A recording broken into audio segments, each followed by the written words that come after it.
Құдай әуенді, Құдай қазақ жақсысын көбейтсін. Қазақ алыбын көбейтсін. Құдай осылардың аспанын ашық қылсын. Ата бабасының жеріне келе жатыр. Все-таки міне халық деген осы. Өзің көріп тұрсың. Мына ана жыл келгенде жұмыс істеді ме? аралап жүрдік қой, қала-қалаға барып ойын көрсетіп жүрдік. Сонда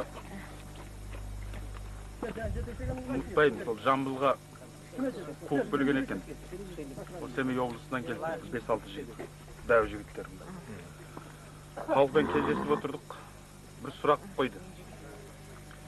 Мұстафа деді, бәрі жағын аралап жүрсің, өз еліңе қашан барасың? Неге алдымен өзіңе келмейсің? Деп сұрады.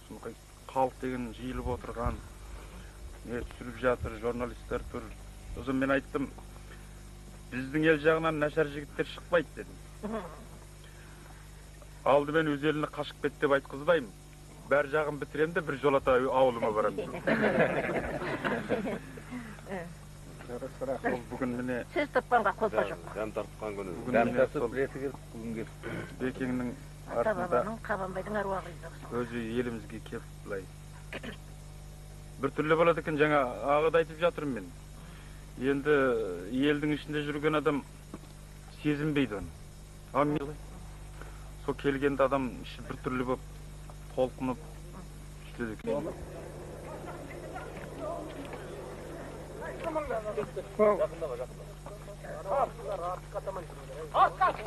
Ozdan da, göründür, ne yok, ne